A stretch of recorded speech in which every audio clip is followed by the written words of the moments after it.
देख रहे हैं सिन्हा न्यूज और मैं हूं आपके साथ गुलफशा अंसारी।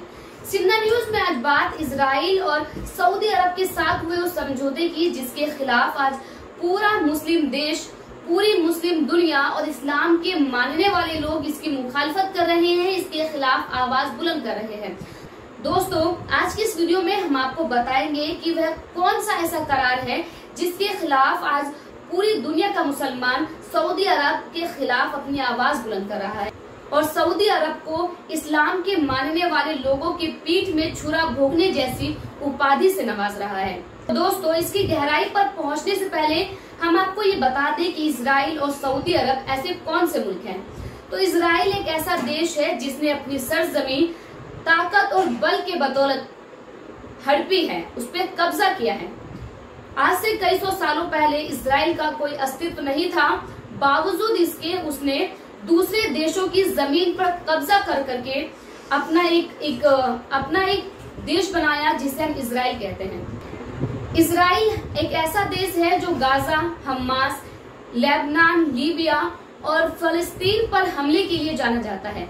इजराइल को इस्लाम के मानने वाले लोगों पर जुल्म करने के लिए जाना जाता है। इजराइल एक ऐसा मुल्क है जो मुसलमानों की बर्बादी के लिए जाना जाता है।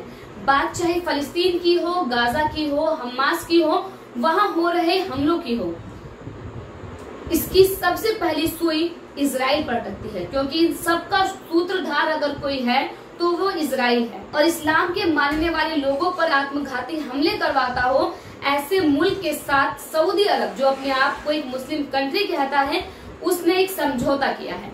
अब बात करते हैं सऊदी अरब की।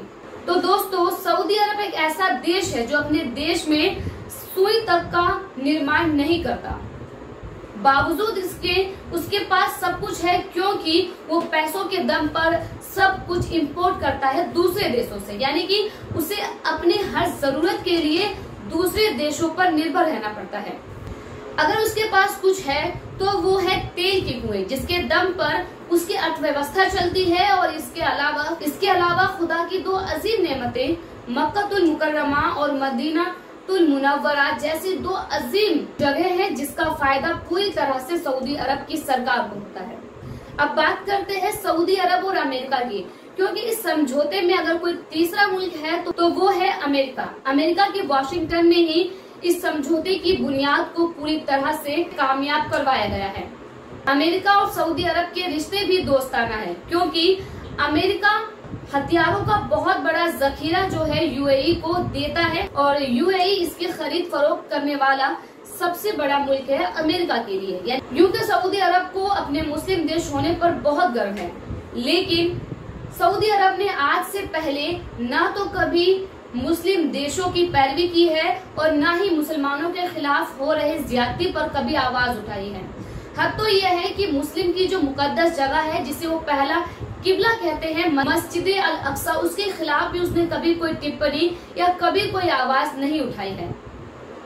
इसके बावजूद सऊदी को ये बहुत ही ज्यादा फख्र है कि इस्लाम की बुनियाद कुरान मजीद जो है वो अरबिक भाषा में है और सऊदी अरब की जो मातृभाषा है वो भी अरबिक है, इसलिए वो अपने आप को सबसे खरा और सच्चा मुसलमान मानते हैं। दोस्तों, अब हम बात करते हैं कि आखिर पूरी दुनिया के मुसलमान जो है वो सऊदी अरब की इस फैसले के खिलाफ क्यों है। क्योंकि कुरान मजीद में अल्लाह ताला इरशाद फरमाता है कि अगर मुसलमानों का कोई सबसे बड़ा दुश्मन है तो वो यहूदो नसारा है, और यहूदी की जो सबसे बड़ी कंट्री है जहाँ यहूदी रहते हैं वो इजराइल है। इजराइल में यहूदी के अलावा कोई दूसरे धर्म के लोग नहीं रहते, ना ही तो वहाँ मुसलमान रहते हैं, ना ही ईसाई और ना ही हिंदू। वहाँ सिर्फ और सिर्फ यहूदी रहते हैं और इस्लाम का सबसे बड़ा दुश्मन भी यहूदियों को ही माना जाता है। ऐसे में जिसकी मनाही खुद कुरान मजीद करता हो, जिसकी मनाही खुद इस्लाम करता हो, जिसकी मनाही खुद खुदा करता हो, उन सबको दरकिनार कर सऊदी अरब ने इजराइल का हाथ थामा है और उसके साथ शांति समझौता किया है। हैरत की बात है कि हथियारों का जखीरा खरीदने वाला यूएई, मुसलमानों पर आत्मघाती हमला करवाने वाला इजराइल और हथियारों की बिक्री करने वाला अमेरिका, जब तीनों ही साथ हो, जब तीनों गुंडाई करने वाले मुल्क साथ हो, तो ऐसे में शांति कहाँ स्थापित की जा सकती है। इसलिए पूरी दुनिया के मुसलमान जो हैं आज सऊदी अरब के खिलाफ बात कर रहे हैं, क्योंकि उसने कुरान को दरकिनार कर एक ऐसा फैसला लिया है जो पूरे दुनिया के मुसलमानों के खिलाफ है। इजराइल को इस्लाम का सबसे बड़ा दुश्मन यूं ही नहीं कहा जाता, क्योंकि इस्लाम के मानने वाले लोगों पर लगातार ही इजराइल का हमला जारी है। अभी हाल ही में लेबनान पर एक आत्मघाती हमला हुआ है, जिसकी कीमत कई लोगों को अपनी जान गंवा कर चुकानी पड़ी है। इसके अलावा फलस्तीन आज तक जल रहा है। यहाँ के लोग आज तक इंसाफ की गुहार लगा रहे हैं।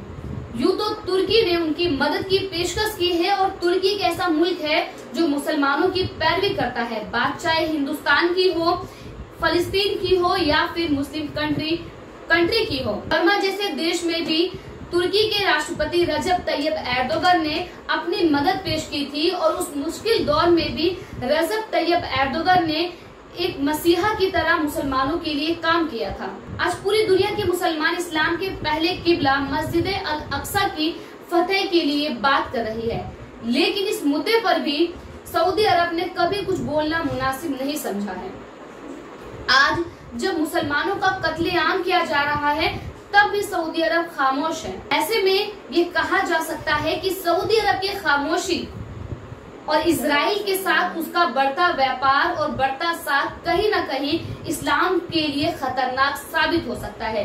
तुर्की के राष्ट्रपति रजब तैयब एर्दोगन ने भी इसके खिलाफ सख्त प्रतिक्रिया दी है, और ये साफ कह दिया है कि सऊदी अरब पर आगे तुर्की कभी विश्वास नहीं करेगा, और साथ ही ये भी साबित किया है कि सऊदी अरब को अपने इस फैसले के परिणाम जल्द ही भुगतने होंगे।